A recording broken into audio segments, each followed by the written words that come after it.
Good morning, friends of the channel. Hi. Today, we're going to show you a new product that we've already used in a tutorial with Ale. Yes. But today, we're going to show it on its own, highlighting its uniqueness and how easy it is to use on a piece of furniture. That's our job, saving old furniture. This piece of furniture was given to me for Christmas, and I couldn't wait to get my hands on it. I modified it slightly. Say it. We cut off 2 little pieces of wood. Yes, they were at the bottom and, let's say, made the shape a bit less graceful. Now, though, it looks more like a sideboard, doesn't it? We'll definitely change the drawer handles and put a knob more central. Then we'll see which one, if vintage or a new one. But the great thing is that we'll be using Ruggine Magica, the new magic paint product, to create a beautiful, authentic rust effect. And it's real rust, because if you touch it, you can smell that rusty scent, thanks to its activator, which looks small, but it isn't, because this acid is super powerful and more than enough to activate all this rust. And we'll be using some beautiful decoupage from the Temali Deco line, with a hot air balloon motif. They're lovely. Yes, We already showed them at the Homey Fair, and they were a huge hit. So this time, we'll show them both on the doors and on the drawers. We'll be working on this piece to obtain a unique look. But first, we'll reveal the raw wood. Because respect for time, for furniture, for us, is always the most important thing. So, sander in hand, let's sand the surface. Let's get started.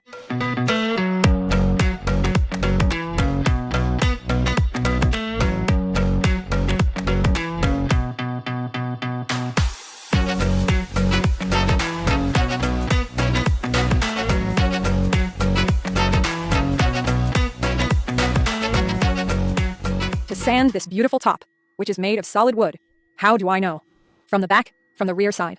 And always remember, if you want to know whether a top is solid wood or not, just look underneath the tables or at the back of the furniture. Often, they're also a nice piece of solid wood, but covered with a film.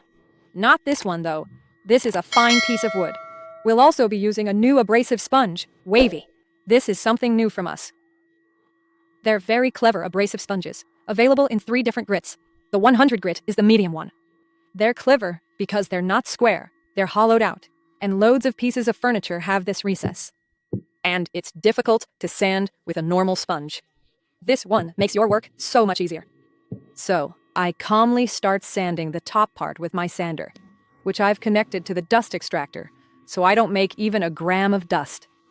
And then I'll finish off the edge with my rounded little sponge, which makes the job easier and doesn't take any effort. I've already put a 120 grit paper on here, and here I've got a 100 grit.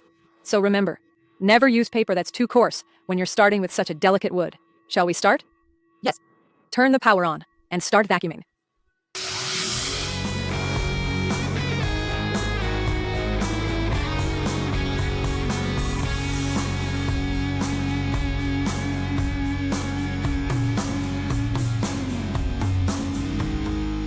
I sanded it because this wood had a layer of finish, a bit shiny and with some stain. Sometimes you ask me why I decide to sand instead of stripping the paint. Would my paint stripper have worked? Yes, perfectly. Because this is actually a varnished finish, not a plasticized one. The paint stripper removes paint. It doesn't take off plastic. But here, under this layer of glossy paint, there was also some stain that colored the wood. It's a method people use to make the wood darker. Back then, it was considered more refined. Now, though, I really love the tone this wood has taken on. I sanded it with my sander to save time, because if I had used paint stripper, I would have had to go over it with sandpaper anyway to remove this, which was another layer that actually had the dye in it, which was the stain. Please, make sure you think carefully about which method to use. Sometimes I see people using a sander on veneered surfaces, on burl finishes, where you really shouldn't. You mustn't sand those surfaces, those finishes. Delicate ones, where you could damage the burl, or in any case an inlay or marquetry, need to be handled with kid gloves. Now, look how beautiful it is. This is the wood that has been sanded, and now while it's wet, we'll see it in its natural tone. Why? Because this is the tone of raw, dusty, and unprotected wood. When you proceed and apply the protective coating, whether it's matte, satin, glossy, or even wax, the wood becomes hydrated, and it turns more vibrant. And what you now see while it's wet is the tone the wood will have once it's protected with a protective coating or with wax. Beautiful, lively, hydrated. Look at that lovely grain. It's truly fantastic, obviously, until we go to protect it. It will lighten again. So, If you want to know whether you like the wood in its natural tone, it is essential to always perform this simple step. So, grab yourself a clean microfiber cloth, one that's well wrung out, really well wrung out. Remove the dust. Try to see if you like the tone the wood takes on. This is a lovely honeyed tone. Of course, some of you might say, in my house it might not look right, because it's too warm a tone. What should I do? You have 1,000 alternatives, if you act in time. A color wash then, with a very, very diluted color. Or a liquid wax. You can lighten it slightly, bleach it, make it grayer. You can do whatever you like. Of course, you need to figure out in advance what result you'd like. Now Emma and I will carry on, because before we start applying the decoupage, the rust, and all the rest, we'll apply a good coat of dark sand to unify everything and make the surface lighter, ready for the decoupage. On these drawers, I'll remove the handles, not because I don't like them, but because I want a single central knob. Let's see if you can salvage these handles to put them back in the center later. I'll then fill in the 2 holes and make a new central hole. If, by chance, you come across hardware like these, which are actually covers. For screws, do this. Either use a nail puller or a screwdriver to remove the cover. Obviously, we'll keep it to put it back on when we reuse these handles. And if you come across this very old hardware, grab a pair of pliers and simply unscrew it. Make sure you always put back the right screws with their own hardware, because it's really important since they have the same fitting. As you can see, I unscrew it, take it off, remove this old screw that's holding the knob in place, and voila. As you can see, we've saved everything. Now we won't lose anything. We'll put the knob back on and also its original dice. Now let's set them aside and carry on. We'll use our Bostik wood filler to fill the holes in the drawers. Why are we using this and not the Materic Cream? You tell them. Because it's more solid, less runny, so it won't drip through to the other side. And the wood filler is made specifically for wood and dries faster. Exactly. Moreover, since the knob hole is quite large, this avoids dripping and saves extra steps. Materic Cream is great for plugging small holes in furniture, particularly before painting. Obviously, it has a more neutral tone, so as Emma was saying, it's easier to hide any filling afterwards. But this one is specifically made for filling very large holes. We need to fill 1, 2, 3, and 4 holes, so what do? We take a piece, and as you can see, there are 2 colors inside. Because it's a 2-part filler, it has 2 components.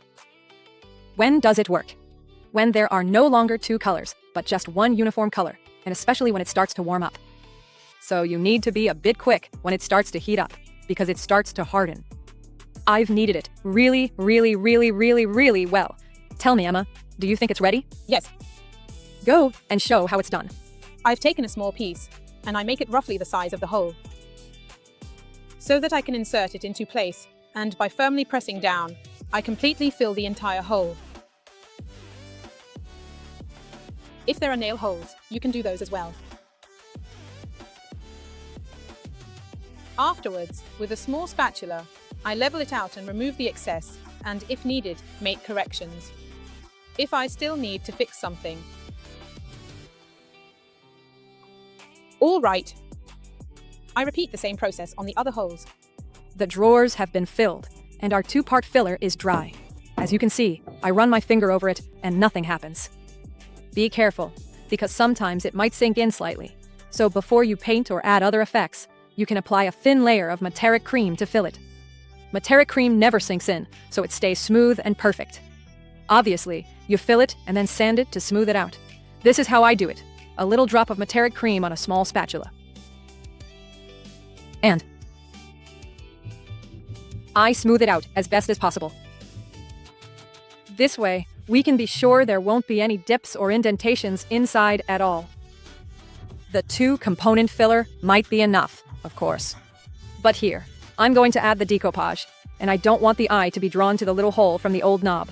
So it's better to be careful, especially if you're going for a solid, clean, smooth color tone, as the dip could obviously show through. Do this step for that reason as well. I let it dry, and then we move on to the rest. I apply a coat of dark sand over the entire surface for 2 reasons. First, I'm going to add decoupage here, and on the 2 drawers. So, with a light base, the decoupage will make the design even brighter and more beautiful. Secondly, By applying a coat of paint everywhere, I will definitely save a coat of Ruggine Magica. So, you choose. You can just go straight in with Ruggine Magica. That's fine too, because it sticks perfectly even to very glossy surfaces. Here we've already, of course, washed with ABBA to get ahead. So, I'll apply a coat of dark sand over the entire surface. I've chosen dark sand because I don't want a white that's too bright, as that would obviously make the rust too light as well, and that's not what I want. The shade we use on the furniture will affect the final look of the rust. Lighter base, lighter rust. Darker base, darker rust. Here are some woodworm holes, but don't worry, they've been treated. Not with classic treatment, but a new method we'll explain in a few weeks. Now, I've stirred my dark sand well. Remember to stir it often, and also remember that it's crucial to apply a pure first coat, especially if the furniture is glossy.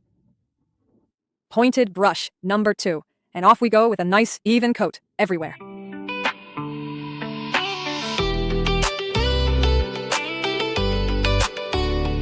Where I'll apply decoupage, specifically the doors and drawers, I applied 2 coats, as I'm not applying Ruggine Magica there. This way, I'll have a lighter base, making the design pop even more. Apply 2 coats only to the drawers and doors, but just 1 for everything else. The dark sand base is dry. The doors and drawers are dry, so we can start applying Ruggine Magica now. So, the steps if you want to add decoupage are: first the base, then we apply Ruggine Magica, then the decoupage, and finally, we start to activate the rust. The decoupage won't get ruined because the activator will splash over the whole surface, but where there's decoupage, there's already a protective layer that in any case protects the design. But above all, we'll carefully finish all the edges that have received the decoupage. This is something you need to pay close attention to when using Ruggine Magica. Flip it upside down. Why is that? Because inside there are resins, adhesives, and obviously real iron powder. Because this isn't an imitation of rust, it's real rust. Obviously, iron powder has a higher specific weight compared to the resin, and it collapses, it falls, so the iron powder settles at the bottom. What I advise my retailers to do is to often flip the cans over. Flip them upside down, so that the iron powder doesn't settle here, but here. When you then buy them, you turn them over, leave them for an hour or 2 like that, and then open them. When you open it, obviously, the powder won't have settled at the bottom for months, or days, or weeks, but will be properly dispersed. Obviously, it's essential when you open it to give it a good stir, for 2 reasons. Because the ratio of binding resins to iron is perfectly calibrated.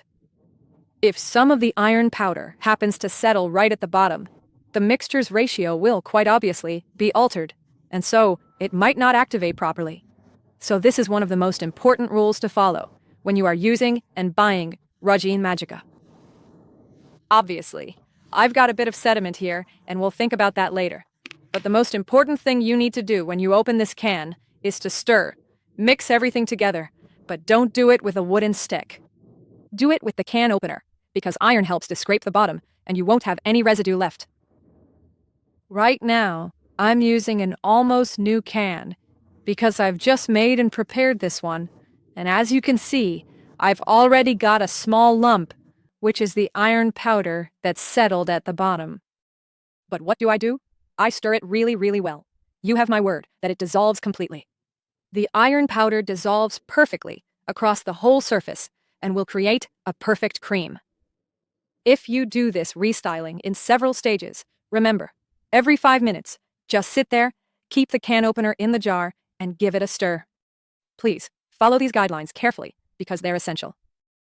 Dark sand is very dry, perfect. And now let's start with Ruggine Magica.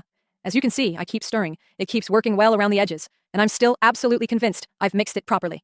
Now, don't be fooled by the small can, because it covers a surface like this, and not just that, even more.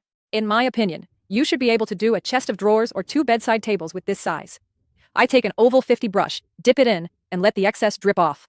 And then I start spreading the product, which will be nicely smoothed over the surface. In my opinion, you shouldn't apply 2 coats when you're putting on a base color, alright? But if you notice that in some spots it's a bit patchy, and you want to go over it again, do so. But not a full second coat. It should just be a gentle touch-up here and there. All right?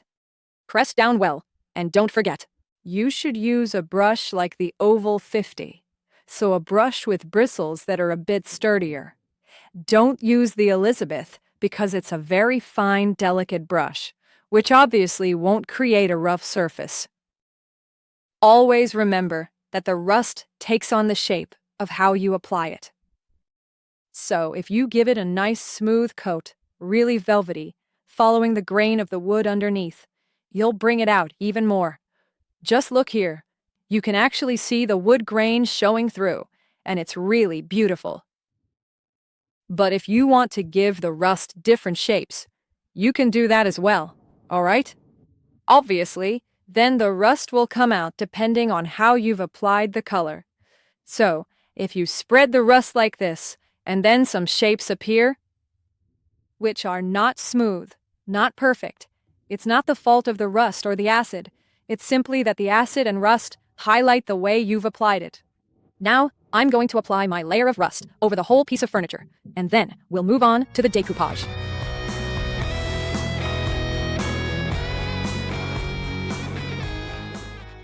The decoupage pieces I've chosen are 1, 2 for the door, and these two, which are a mix of the two, for the small drawers. Now Emma has been so good and precise as to measure the exact size needed for the 2 doors and the little drawers. That way, when we go to place them on the furniture, we won't risk getting anything messy on the rust. So, when you have to do this kind of detailed work, make sure you do it precisely, so cut everything beforehand. Go on, there you are.